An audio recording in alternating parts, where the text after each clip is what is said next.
Okay, an update with regard to my claims to there being um, two, like I'm showing right here, two faces on a, or excuse me, two polarities on a magnet face. One thing I have noticed in these tests, because I keep redoing them, I have noticed that both sides will stick to this center. There is a weak spot there. And that's not what is occurring, as you can see in my other tests, where one side wants to pull back to the center and the other, when turned the other way, doesn't want to go to the center. Okay? But there is a weak spot that both sides can be pressed to that center and forced to stay there where it does overcome. So both are occurring there. And I just wanted to state that, so it was stated. Now, next, we're going to take a look at my design for a simulated monopole on the top only function. Now, here's my design. Give you a look at it there. Now, at the top, we're looking at a top looking down into as such looking down. Okay, and I'll let you read this. The design moves the inner underneath polarity deeper down into the outer field and also further weakens the inner field by forcing it to express itself on the inside of a sphere. Now, it's a known fact that balls and spheres express magnetism poorly, because I believe it's believed that they don't have specific faces, and that makes part of the problem, but I'm not sure. But it is a known fact, and I'm not sure the reasons why, so I don't want to tell you the wrong info on that.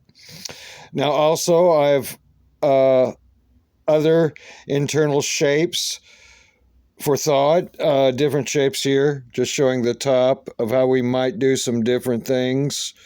These are two-dimensional representations of three-dimensional things, though, just so you know. This might be a useful design, or it might not, for attraction and repulsion technologies.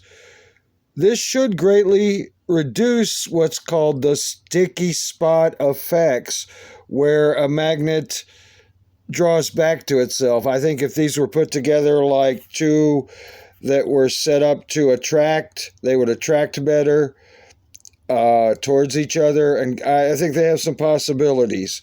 I just wanted to give you that information, and also about what I truly thought and why when I've tested this before, at times I thought, well, wait a minute, it's just a weak point, and they're right. But doing the tests I showed you on the short earlier with the magnet and moving it around with the plastic piece, I definitely believe that this is a case of there is two magnetic poles on each side, on each face presenting. Of course, on these sides that we don't see, we would have a pink and a green, a little thicker, and that would be our sides. They're just not shown here on this demonstration. So I want you to think about that. Now, anyone doing these tests, you can get at Hobby Lobby the large magnets, like the one I used right here, pretty cheap. And you can get the smaller magnets. They both come from a Elements super thin papers container that has these magnets in them, neodymiums. And if you want to do your own tests with those, so you see those, good luck, and please test this. Don't believe what you see. Don't believe what I tell you. Test it. I tested it, and this is why I believe this. And I tested it repeatedly, and I tested it again and again and again, and I will keep testing it. Thank you.